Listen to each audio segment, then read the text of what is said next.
대전평화교회와 한신교회 교우들을 위한 새벽 말씀 나눔입니다.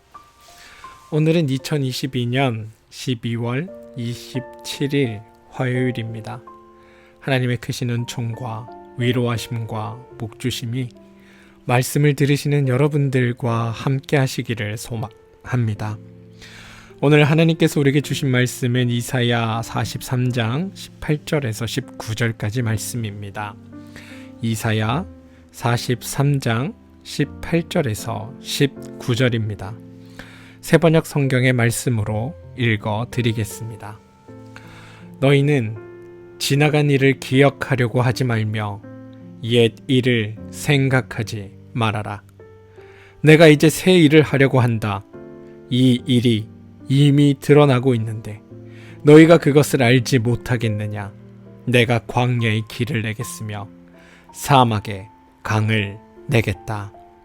이사야 43장 18절에서 19절 말씀입니다. 샬롬. 어제 하루는 하나님의 은혜 안에서 함께 살아가는 복된 날 되셨습니까? 성령님께서 여러분의 삶을 신바람나게 하신 날이셨습니까? 예수 그리스도를 닮기 위한, 하나님을 닮기 위한 애씀과 노력들을 다하신 날이셨습니까? 바라기는 오늘 하루도 하나님이 여러분의 삶을 인도하셔서 여러분의 삶의 주인 되어주시고 광야와 사막의 강을 내시는 하나님께서 여러분의 삶을 붙들고 나아가는 복된 날 되어주시기를 주님의 이름으로 축원드리겠습니다. 바벨론의 포로로 잡혀가 삶의 희망을 송두리째 빼앗긴 채 살아가고 있던 이스라엘 백성들에게 하나님의 말씀이 임합니다. 주님은 이사야를 통해서 새로운 시대가 열릴 것이다 라고 선언하셨습니다. 이스라엘 백성들이 바벨론 제국의 압제에서 해방되어서 마침내 새로운 백성으로 탄생하게 될 것이라는 것이 하나님의 이사야를 통해 선언된 선언이었습니다. 하나님은 과거에 일어났던 구원 사건을 언급하심으로 백성들의 의구심을 지우려 하십니다.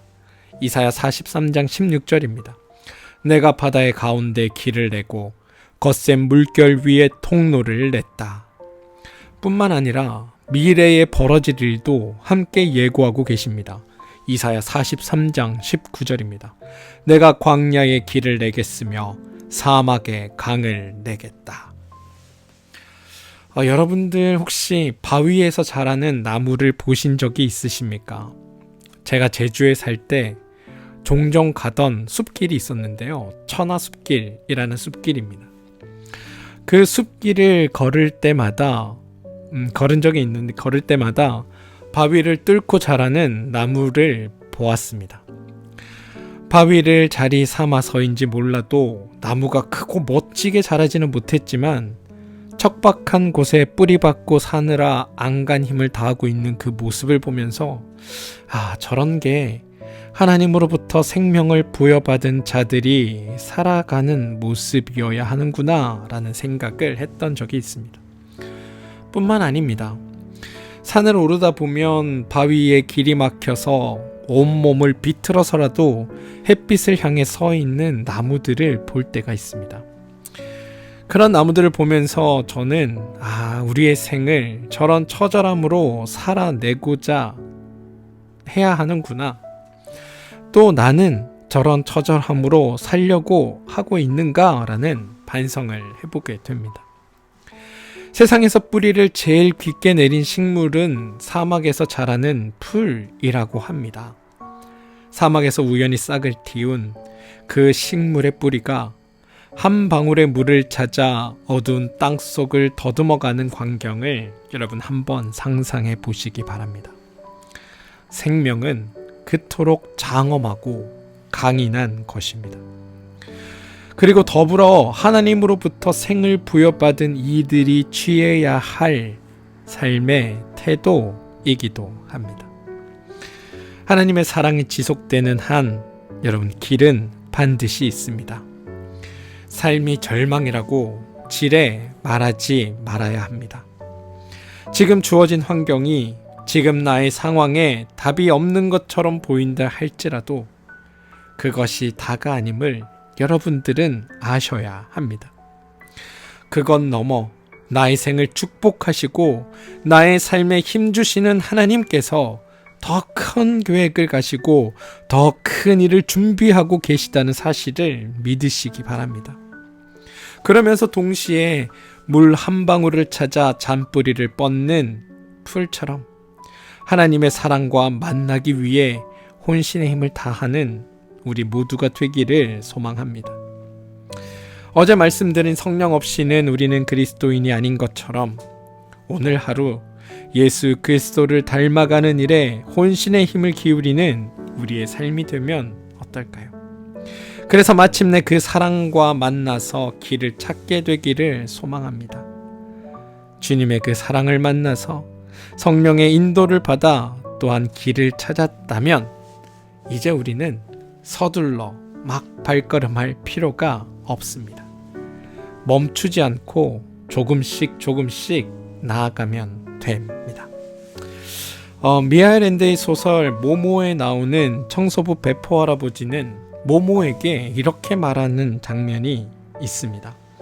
예, 모모야. 때론 우리 앞에 아주 긴 도로가 있어. 너무 길어. 도저히 해낼 수 없을 것 같아. 그러면 서두르게 되지. 그리고 점점 빨리 서두르는 거야. 허리를 펴고 앞을 보면 조금도 줄지 않은 것 같지. 그러면 더욱 긴장하고 불안한 거야. 나중에 숨이 탁탁 막혀서 더 이상 비질을 할 수가 없어. 앞에는 여전히 길은 아득하고 말이야. 하지만 그렇게 해서는 안 되는 거야. 한꺼번에 도로 전체를 생각해서는 안 돼. 알겠니? 다음에 딛게 될 걸음, 다음에 쉬게 될 호흡, 다음에 하게 될 빚일만 생각하는 거야.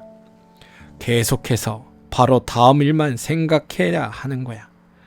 그러면 일을 하는 게 즐겁단다. 그 즐거움을 느끼는 것, 그게 중요한 거야. 그러면 일을 잘 해낼 수 있어. 그래야 하는 거야. 한 걸음 한 걸음 나가다 보면 어느새 그 긴 길을 다 쓸었다는 것을 깨닫게 되지. 그렇게 어떻게 그렇게 했는지 모르지만 숨도 차지 않는단다. 미하엘 엔데 모모 중에서. 사랑하는 성도 여러분, 올 한 해 여러분의 믿음의 자리는 어떠하셨습니까? 보이지 않는 길을 쓸다 이젠 지쳐서 빗자루마저 내려놓으시진 않으셨습니까? 열심히 했는데 돌이켜보니 내가 무엇했나 스스로 한탄하고 계시진 않으십니까? 그런데 여러분, 포기하기 아직 이릅니다. 생을 부여받은 이들에게 주어진 일은 어떻게든 그 생을 살아내는 일이지 포기하는 일이 아니기 때문입니다. 이제부터라도 한 걸음 한 걸음 잘 내디딥시다. 우리의 삶을 인도하고 이끄시는 하나님과 만나고 그 이후에 우리에게 주어진 삶의 걸음들을 한 걸음씩 조금씩 내디디시기 바랍니다. 혹시 길이 너무 아득하다고 생각되어 낙심되신다 하더라도 그 낙심의 마음을 잠시 내려두시고 하나님을 신뢰하시면서 한 걸음만, 단 한 걸음만 바르게 걸어봅시다. 그러면 힘겹게 내딛는 내 걸음에 광야에서 길을 내시는 그 분이, 사막에 강을 내시는 그 분이 우리와 동행으로 함께해 주실 것입니다. 힘겹고 어려운 삶의 자리가 내년에도 변하지 않을 수 있습니다. 그러나 여러분, 하나님의 뜻과 계획은 그것 너머에 있다는 사실을 기억하시고 오늘 그 하나님이 여러분의 삶을 동행하시며 이끄신다는 그 사실을 믿으시되 여러분의 삶을 동행하시고 이끄시는 그 하나님이 바로 전능하신 하나님으로 광야의 길을 내시고 사막에 강을 내시는 그 하나님이시란 것을 믿고 힘내어 오늘 하루도 살아주시기를 주님의 이름으로 축원드립니다. 새로운 한 해를 준비하면서 신실하신 하나님을 믿고 내딛는 새로운 믿음 위에 하나님께서 함께 하여 주실 것입니다. 우리 함께 기도하겠습니다. 하나님, 사방이 가로막힌 듯 삶의 전망이 보이지 않을 때가 있습니다. 마치 벼랑 끝에 선 것처럼 마음이 아뜩해지고 닫힌 문 앞에 선 것처럼 답답할 때도 있습니다. 문득 내 앞에서 길이 끊어진 것 같아 낙심될 때도 있습니다. 주님, 지금 광야에 선 듯이 삶이 위태로운 우리의 이웃들을 돌보아 주십시오. 사막에 물이 말라 허덕이는 나그네처럼 지친 이들에게 생명의 샘물을 허락하여 주십시오. 길이 없는 곳에 길을 내시는 주님, 우리의 길이 되어 주십시오. 예수님의 이름으로 기도합니다. 아멘. 함께 중보하며 기도할 제목을 나누겠습니다. 몸과 마음의 힘듦으로 인해 어려움을 겪고 있는 교우들이 있습니다. 여러분, 그 교우들을 위해 기도해 주십시오. 몸과 마음뿐만이 아니라 삶의 괴로움으로 인해 힘들어하는 교우들도 있습니다. 여러분, 그 교우들을 위해 기도해 주시기 바랍니다. 하나님께서 그들을 찾아가 주셔서 그들의 문제 앞에, 그들의 아픔 앞에 주님 공감하여 주시고, 하나님께서 그들의 문제들의 모든 해결책이 되어 주셔서 그들의 삶을 하나님께서 이루시고 만지시고 새롭게 하시기를, 또 그런 놀라운 일들이 그들의 삶 가운데 경험되어지기를 주님, 여러분 함께 기도해 주시기를 부탁드립니다. 육신의 연약함이 하나님 안에서 회복되는 능력으로 나타나고, 삶의 힘듦이 주님 안에서 해결되는 일로 드러나고, 또한 마음의 괴로움이 하나님 주시는 힘으로 이겨지는 그런 복된 삶이 그들 앞에 펼쳐져서 하나님을 믿고 살아가는 그들의 삶이 살아갈 만한 삶으로, 힘내어 살아가겠다고 결단하는 삶으로 바뀌도록 여러분 함께 기도해 주시기를 부탁드립니다.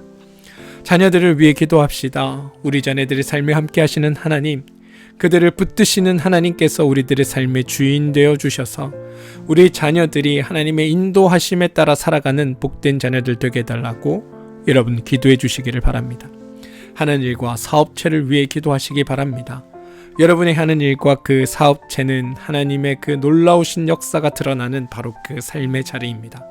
하나님을 모르는 이들조차도 여러분의 그 일과 사업체를 통하여 하나님을 만나게 되는 바로 그 전도의 또 말씀 선포의 자리입니다. 그러니 여러분, 여러분의 삶으로 하나님의 살아계심을 증언하여 주시기를 부탁드립니다. 하나님의 살아 역사하심을 여러분의 삶으로 보여주십시오. 그렇게 살겠다고 결단하는 여러분들에게 하나님 함께해 주셔서 하시는 일과 사업체를 더욱더 복되고 풍성케 하실 것입니다. 교회를 위해 기도해 주시기 바랍니다. 한신교회와 평화교회 위에 하나님의 선한 뜻과 계획하심을 보여주셔서 이 두 교회가 하나님의 아름다움을 이루어내는 복된 교회가 될 수 있도록, 하나님의 선한 뜻을 이루어내는 그런 복된 교회가 될 수 있도록 여러분 기도해 주시고, 두 교회에 맡겨주신 그 온전한 사명들을 잘 감당하여 내는 그런 아름다운 교회 되도록 여러분 기도해 주십시오. 두 교회를 감당하는 목회자와 또 목회자의 가정을 위해서도 여러분 기도해 주시기를 부탁드립니다. 나라와 민족을 위해서도 기도가 필요합니다. 이 땅에 하나님의 선한 통치가 드러나고 하나님의 이끄시는 이끄심이 드러나는 복된 날 되게 해달라고 여러분 기도해 주시길 바랍니다. 생을 부여받은 자에게는 그 생을 최선을 다해 살아내는 일만이 주어진 일입니다. 그리고 그렇게 살아내는 것을 하나님과 만났을 때, 그리고 그렇게 살아내는 일을 하나님 안에서 감당할 때 우리에게 참된 기쁨과 감사가 드러나게 됩니다. 저는 오늘 하루 여러분의 삶에서 그런 일들이 경험되어지길 소망합니다. 여러분에게 주어진 이 생의 삶을 하나님을 신뢰하면서 살아내시고, 그 하나님께서 주시는 은혜로 이 하루를 견디시기를, 또한 여러분이 새롭게 내딛는 그 내딛음 가운데 하나님께서 함께 하시기를 기도합니다. 그러니 오늘 하루도 힘내어 복되게 살아 주십시오. 함께 기도하겠습니다.